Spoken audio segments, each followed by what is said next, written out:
Good evening and welcome back to Evelina. This evening's Sunday night episode is a little bit bitty, lots of quite brief letters and quite a bit of exposition once more. However, it's all very necessary to keep the plot moving forward, so I hope you enjoy. Letter the 24th. Mr. Villas to Evelina. Berry Hill, 22nd April. How much do I rejoice that I can again address my letters to Howard Grove. My Evelina would have grieved had she known the anxiety of my mind during her residence in the great world. My apprehensions have been inexpressibly alarming, and your journal, at once exciting and relieving my fears, has almost wholly occupied me since your time of your dating it from London. Sir Clement Willoughby must be an artful, designing man.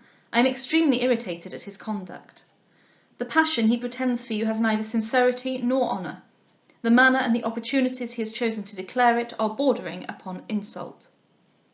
His unworthy behaviour after the opera convinces me that, had not your vehemence frightened him, Queen Anne Street would have been the last place whither he would have ordered his chariot. Oh, my child, how thankful I am for your escape! I need not now, I am sure, enlarge upon your indiscretion and want of thought in so hastily trusting yourself with a man so little known to you, and whose gaiety and flightiness should have put you on your guard. The nobleman you met at the Pantheon, bold and forward as you describe him to be, gives me no apprehension. A man who appears so openly licentious, and who makes his attack with so little regard to decorum, is one who, to a mind such as my Evelina's, can never be seen but with the disgust which his manners ought to excite. But Sir Clement, although he seeks occasion to give real offence, contrives to avoid all appearance of intentional evil. He is far more dangerous, because more artful, but I am happy to observe that he seems to have made no impression upon your heart, and therefore a very little care and prudence may secure you from those designs which I fear he has formed. Lord Orville appears to be of a better order of being. His spirited conduct to the meanly impertinent Lovell, and his anxiety for you after the opera, prove him to be a man of sense and of feeling. Doubtless he thought there was much reason to tremble for your safety while exposed to the power of Sir Clement, and he acted with a regard to real honour that will always incline me to think well of him, in so immediately acquainting the Mervyn family with your situation. Many men of this age, from a false and pretended delicacy to a friend, would have quietly pursued their own affairs, and thought it more honourable to leave an unsuspecting young creature to the mercy of a libertine than to risk his displeasure by taking measures for her security. Your evident concern at leaving London is very natural, and yet it afflicts me. I ever dreaded your being too much pleased with a life of dissipation, which youth and vivacity render but too alluring, and I almost regret the consent for your journey, which I had not the resolution to withhold.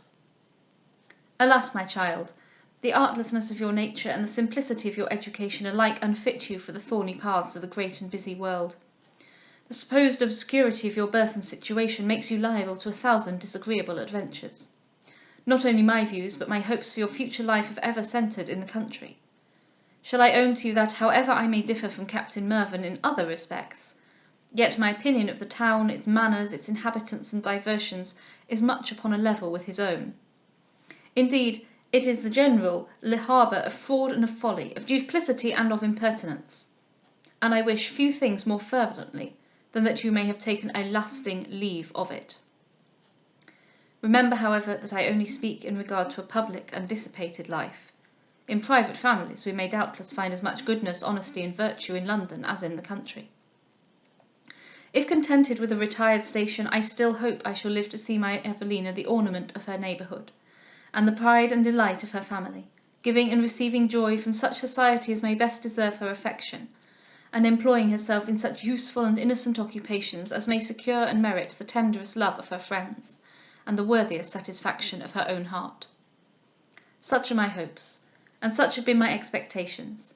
Disappoint them not, my beloved child, but cheer me with a few lines that may assure me this one fortnight spent in town has not undone the work of 17 years spent in the country.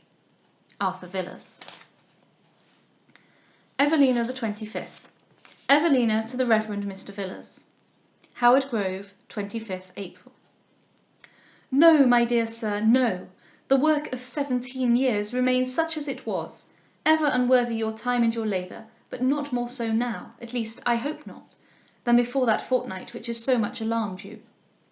And yet I must confess that I am not half so happy here as at present, as I was ere I went to town. But the change is in the place, not in me. Captain Mervyn and Madame Duval have ruined Howard Grove. The harmony that reigned here is disturbed, our schemes are broken, our way of life is altered, and our comfort is destroyed. But do not suppose London to be the source of these evils, for had our excursion been anywhere else, so disagreeable an addition to our household must have caused the same change at our return. I was sure you would be displeased with Sir Clement Willoughby, and therefore I am by no means surprised at what you say of him. But for Lord Orville, I must own I had greatly feared that my weak and imperfect account would not have procured him the good opinion which he so well deserves, and which I am delighted to find you seem to have of him.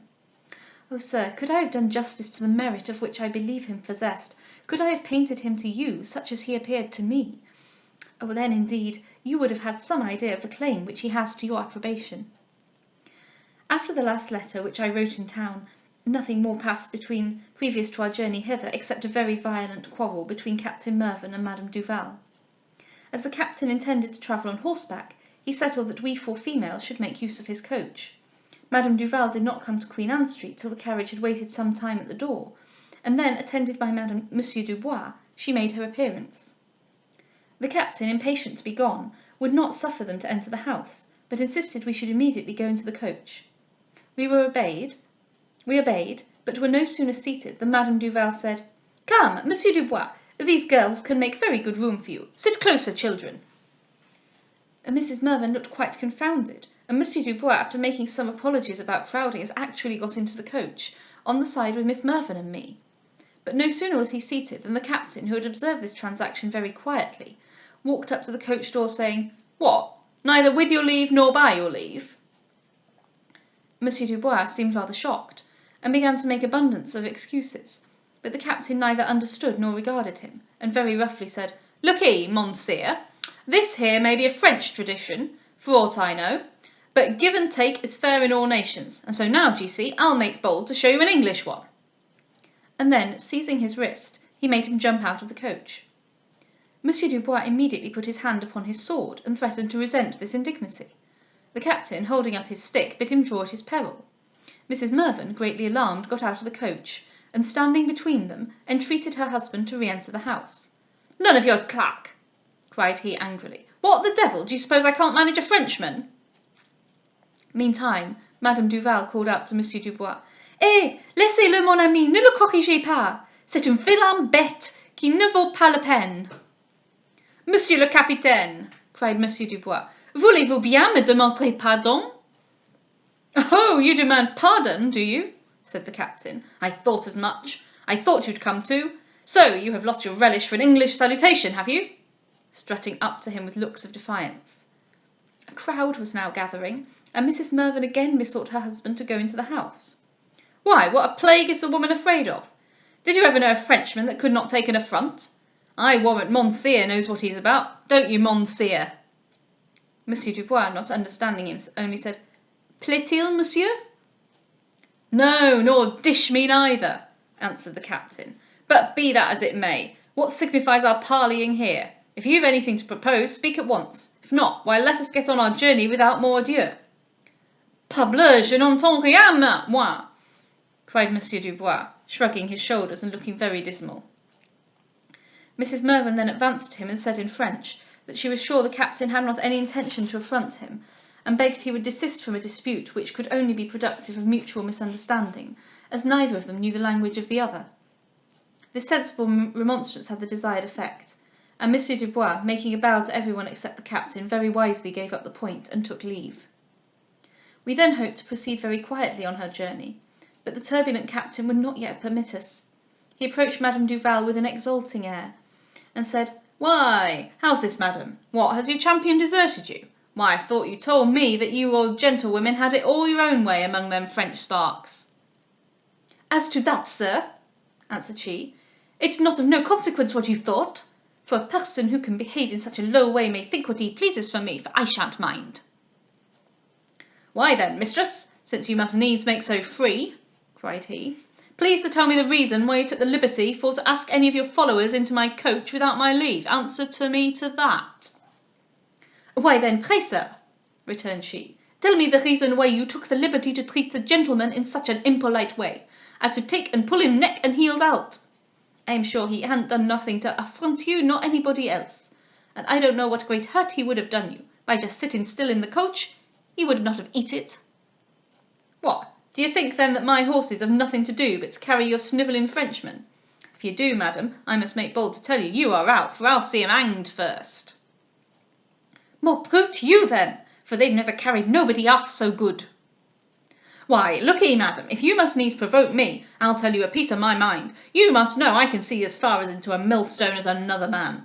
And so, if you thought for to fob me off with one of your smirking French puppies for a son-in-law, why, you'll find yourself in a hobble, that's what. Sir, you're a... But I won't say what. But I protest, I hadn't no such a thought. No more hadn't Monsieur Dubois. My dear, said Mrs. Mervyn, we shall be very late. Well then, answered he, get away then, off with you, fast as you can, it's high time. As to Molly, she's fine lady enough in all conscience, I want none of your French chaps to make her worse. And so saying, he mounted his horse, and we drove off. And I could not but think with regret of the different feelings we experienced upon leaving London to what had belonged to our entering it. During the journey, Madame Duval was so very violent against the captain that she obliged Mrs. Mervyn to tell her that when in her presence she must beg her to choose some other subject of discourse. We had a most affectionate reception from Lady Howard, whose kindness and hospitality cannot fail of making everybody happy who is disposed to be so. Adieu, my dearest sir. I hope, though I have hitherto neglected to mention it, that you have always remembered me to whoever has made any inquiry concerning me. Letter the 26th. Evelina to the Reverend Mr. Villars. Howard Grove, 27th April. Oh, my dear sir, I now write in the greatest uneasiness. Madame Duval has made a proposal which terrifies me to death, and which was as unexpected as it is shocking. She has been employed for some hours this afternoon in reading letters from London, and just about tea-time she sent for me into her room, and said with a look of great satisfaction, "Come here, child. I've got some very good news to tell you, something that will surprise you. I'll give you my word, for you haven't no notion of it." I begged her to explain herself, and then in terms which I cannot repeat, she said she had been considering what a shame it was to see me such a poor country shamefaced thing, when I ought to be a fine lady, and that she had long and upon several occasions blushed for me, though she must own the fault was none of mine, for nothing could be expected from a girl who had been so immured. However, she assured me she had at length hit upon a plan which would make quite another creature of me.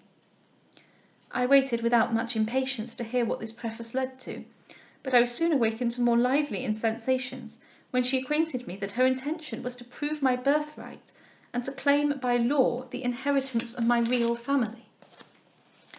It would be impossible for me to express my extreme consternation when she thus unfolded her scheme. My surprise and terror were equally great. I could say nothing.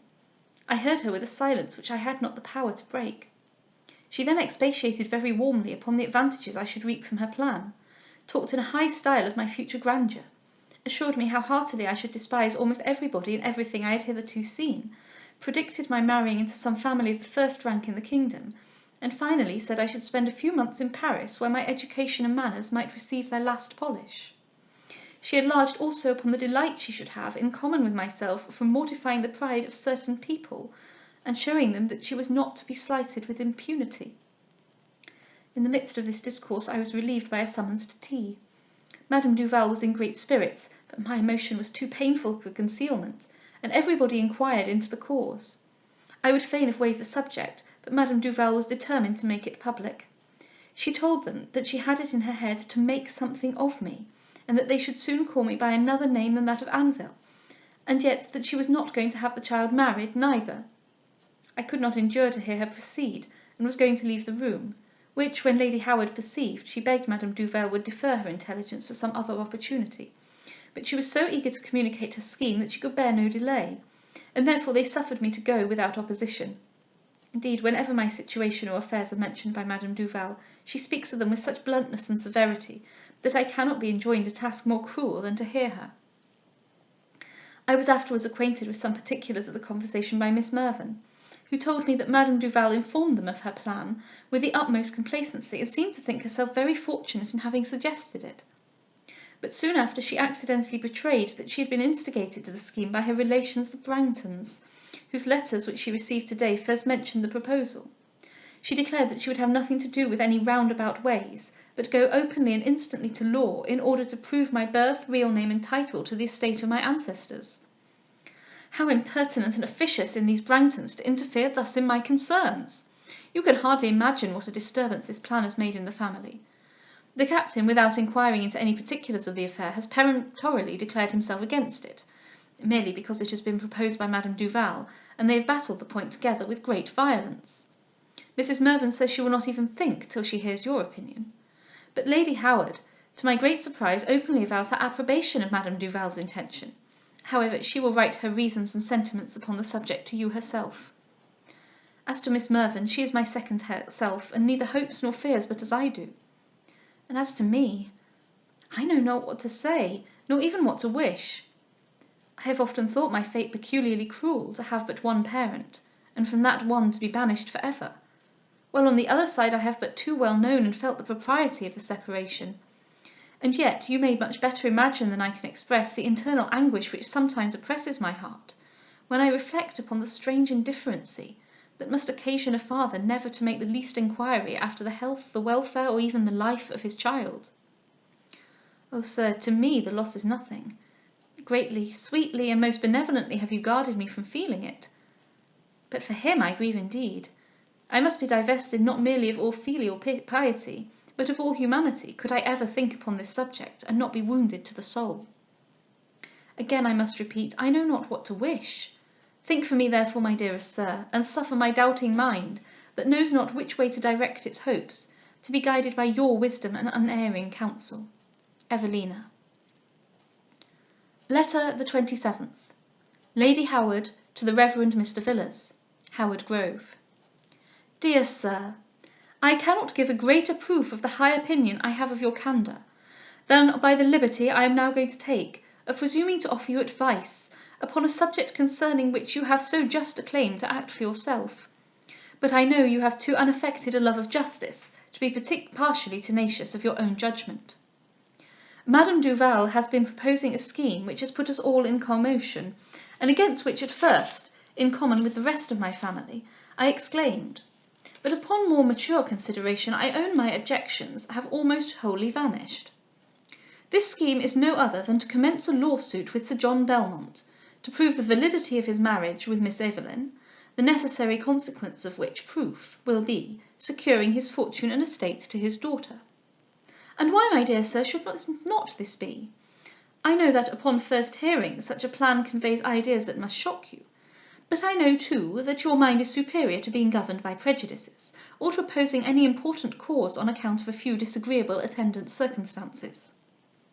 Your lovely charge, now first entering into life, has merit which ought not to be buried in obscurity. She seems born for an ornament to the world. Nature has been bountiful to her of whatever she had to bestow, and the peculiar attention you have given to her education has formed her mind to a degree of excellence that in one so young I have scarce ever seen equalled.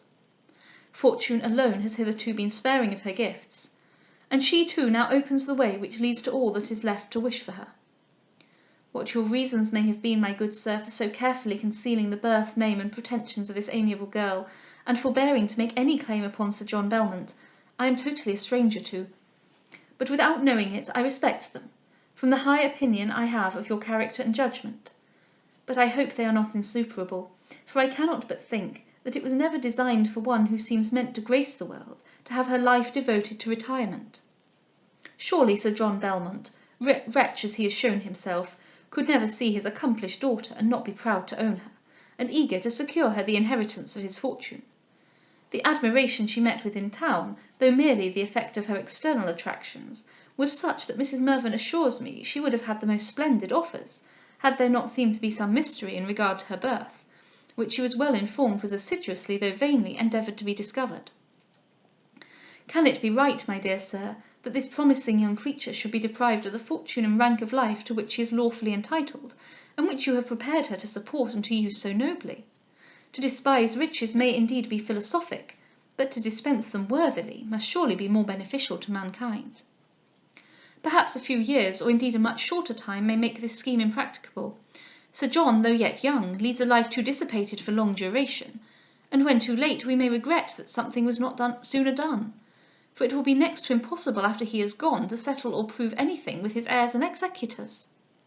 Pardon the earnestness with which I write my sense of this affair, but your charming ward has made me so warmly her friend that I cannot be indifferent upon a subject of such importance to her future life. Adieu, my dear sir. Send me speedily an answer to this remonstrance, and believe me to be, etc., M. Howard. We will pause there for the evening, and I will leave you on the cliffhanger of wondering what Mr. Villiers will say about this scheme to get Evelina recognised by her legitimate father. Adieu.